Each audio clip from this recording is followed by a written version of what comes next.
वाहिगुरु जी का खालसा श्री वाहिगुरु जी की फतेह। जन्म साखी श्री गुरु नानक देव जी की। भाई बाले वाली साकी वली कंधार की साकी आगे और चली। गुरुजी महाराज मुझे बाला और मर्दाना को संग लेकर चलते चलते उपदेश करते जा रहे थे। मर्दाना ने कहा, हे महाराज, आपने वली कंधार पर अपार कृपा की है, इसका कारण हम सुनना चाहते हैं। गुरुजी ने कहा, हे मर्दाना, यह वली कंधार हमारा प्यारा मित्र है। इसने त्रेता युग में बहुत सेवा की थी। फिर मैं बाले ने पूछा, हे महाराज, जब यह वली कंधार त्रेता युग में आपका मित्र रह चुका है, तब यह इस जन्म में मुसलमान कैसे हो गया? गुरुजी ने उत्तर दिया, हे बाला, इसने उस जन्म में कुत्ते को मारा था। उसके फल से उस मुसलमान बनना पड़ा और हमने इसके साथ इकरार किया था और दीनानाथ से भी हमने इकरार किया था। वली के साथ शेख शरफ भी पूर्ण हो गया था। मर्दाना ने पूछा, हे महाराज, शेख शरफ भी क्या वली के दर्ज को पहुँचता है अथवा कुछ त्रुटि है? तब गुरुजी ने कहा, हे मर्दाना, वली कंधार से अनेकों का भला होगा, क्योंकि वली कंधार गुरु श्रेणी में है। मर्दाना ने पूछा, हे महाराज, दीनानाथ की क्या स्थिति है? गुरुजी ने कहा, दीनानाथ तो पहले ही पूर्ण है। दीनानाथ की विहंगम भक्ति है और हमारे पक भक्ति है। मर्दाना ने पूछा, उसकी भक्ति विहंगम भक्ति किस प्रकार हुई? गुरुजी ने कहा, उसे माया नहीं लगी, तब उसकी भक्ति विहंगम है। उसे तो जन्म से ही हानि लाभ नहीं और गृहस्थी भी नहीं। जब बड़ा होगा तब गृहस्थी करेगा। उसकी संतान महापुरुष होगी। हमें तो पहले ही गृहस्थी हुआ है, इसलिए हमारी भक्ति पक है। मर्दाना ने कहा, हे महाराज, क्या काबुल नगर में भी कोई महापुरुष है अथवा नहीं? गुरुजी ने कहा, हाँ, एक है, परंतु पठानों में है और बाबू खेले के शरीर में है, परंतु उसे अभी हवा नहीं लगी। मर्दाना ने कहा, क्या आप उसको मिलोगे या नहीं? गुरुजी ने उत्तर दिया कि हमने उसे जरूर मिलना है। तब मैं और मर्दाना तथा गुरुजी बाबू खेल में चले गए। वहाँ एक खाली दुकान पर जा बैठा। वहाँ एक पठान आया और कहने लगा, अरे गुचे, तुम कौन हो? गुरुजी ने कहा, हम खुदा के बंदे हैं। फिर उसने कहा, अरे गुचे, बड़े तो सभी खुदा के हैं, परंतु यहाँ बैठे हो, किससे तुम्हारा कौन सा काम है? गुरुजी ने कहा, हम फकीर हैं तथा यह हमारा मित्र है। उसने कहा, आपका नाम बताओ तथा वह कौन होता है? गुरुजी ने उत्तर दिया कि वह क्षत्रिय है तथा उसका नाम माना है। फिर उस पठान ने कहा, अरे गुच्छे, उस माने के बाप का क्या नाम है? गुरुजी ने कहा, उसके बाप का नाम खान चंद है। तब उस पठान ने कहा, चलो, मैं तुमको उसके पास ले चलता हूँ। गुरुजी ने कहा, हम जाने को तैयार नहीं हैं, वह स्वयं यहाँ आ जाएगा। फिर उस पठान ने उस क्षत्रिय माने को जाकर कहा, अरे लाला, दो फकीर तुम्हारे आसन आए हुए हैं और बाजार में बैठे हैं तथा कहते हैं, खान चंद क्षत्रिय का बेटा माना हमारा मित्र है। मैंने उनको यहाँ ले आने को कहा, तब उन्होंने इनकार किया और कहा कि माना स्वयं यहाँ आएगा। उसी माने ने कहा, मेरा तो कोई वाकिफ नहीं है।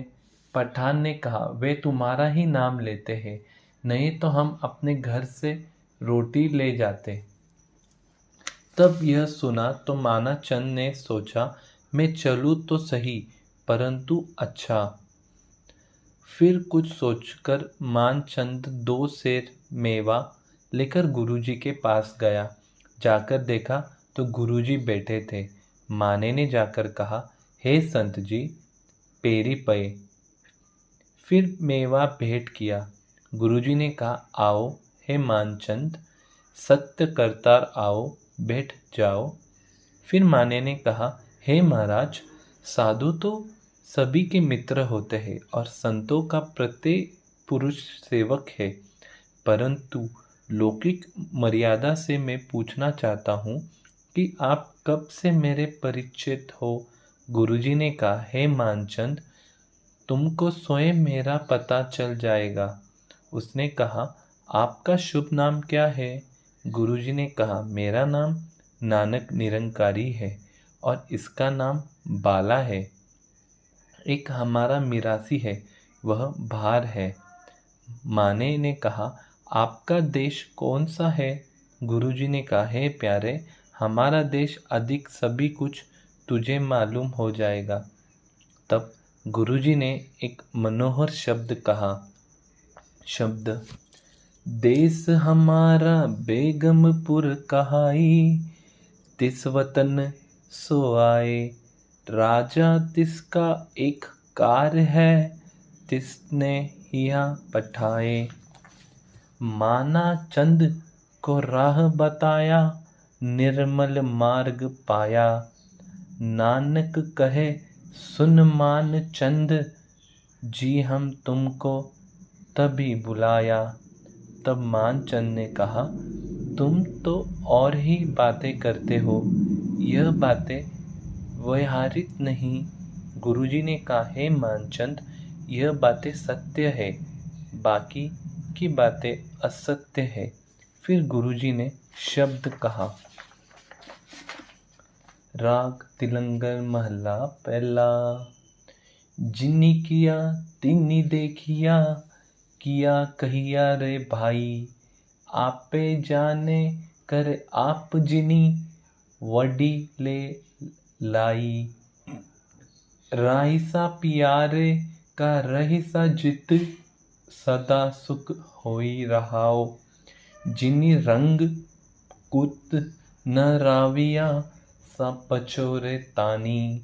हाथ पछोड़े सिर धुने, जब रेनी विहानी। पछतावो न मिले जब चुकेगी सारी, ता फिर प्यारे राविये जब आवेगी वारी।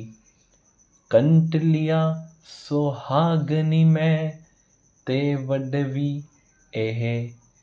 से गुण मुझे न आवनी, के जी दूजू धरे।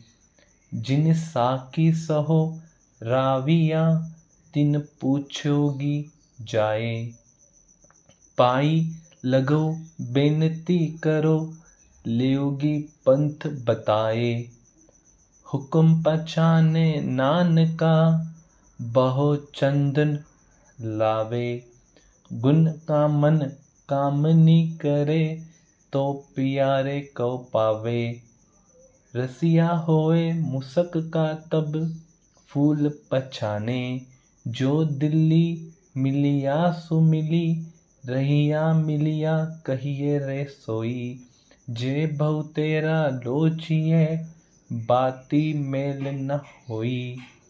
धातु मिले फुन धातु, कौ लिव लिवे कौ धावे। गुरु प्रसादी जाने, तो अनुभव पावे।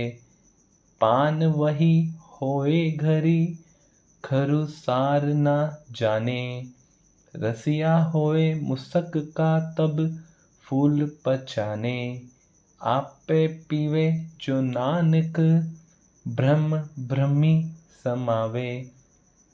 सहजे सहजे मिली रहे, अमर पद पावे। वार्तात। फिर मानचंद ने कहा, हे गुरुजी, इस जीव का भला कैसे हो। गुरुजी ने कहा, हे भाई, इस जीव का भला तभी होता है जब इसकी परमेश्वर में अनन्य भक्ति होती है। तब मानचंद ने कहा, आप कोई विधि बताओ, जैसे अनन्य भक्ति उत्पन्न हो जाए। गुरुजी ने कहा, सुनो, भूख और नंगेपन की परवाह न करे, एक करतार का ध्यान करे। अगर ईश्वर दिल से निकले तो महान दुखी हो जाए। तब मानचंद कहने लगा, आप धन्य हैं। यह कहकर चरणों पर गिर गया। तब गुरुजी ने अपने हाथ का डंडा दिया और कहा कि इस डंडे को होशियार होकर रखे। मानचंद ने वह डंडा सिर आंखों से लगाया। उसके प्रताप से मानचंद के ज्ञान चक्षु खुल गए। श्री गुरु नानक देव जी की कृपा से उसका उद्धार हो गया। फिर गुरुजी ने उत्तम उपदेश दिया। फिर गुरुजी ने वहाँ से चलकर काबल धरती पर गए और वहाँ अनेकों जीव का कल्याण किया। फिर गुरुजी ने कहा, हे मर्दाना, चलो अब तुमको सिद्ध प्रदेश की सैर करवाऊं। फिर मुझे बाले और मर्दाना को साथ लेकर गुरुजी वहाँ से रवाना हुए। वाहिगुरु जी का खालसा, श्री वाहिगुरु जी की फतेह। संगत जी, आपके चरणों में विनती, अमृत वेला संभालो, अमृत वेले से जुड़ो, अमृत पानी पढ़ो। अमृत वेले का समय रात में 12 से सुबह 6 बजे तक का है। ज़्यादा से ज़्यादा नाम जपो, वाहिगुरु सिमरन करो। वाहिगुरु जी का खालसा, श्री वाहिगुरु जी की फतेह। एक ओंकार सतनाम करता पुरख निर्भव निर्वै अकाल मूरत अजूनी सैभं गुर प्रसाद। जप आद सच जुगाद सच है भी सच, नानक होसी भी सच। एक ओंकार सतनाम करता पुरख निर्भव निर्वैर अकाल मूरत अजूनी सैभं गुर प्रसाद। जप आद सच जुगाद सच है भी सच, नानक होसी भी सच। एक ओंकार सतनाम करता पुरख निर्भव निर्वै अकाल मूरत अजूनी सैभं गुर प्रसाद। जप आद सच जुगाद सच है भी सच, नानक होसी भी सच। वाहिगुरु जी का खालसा, श्री वाहिगुरु जी की फतेह।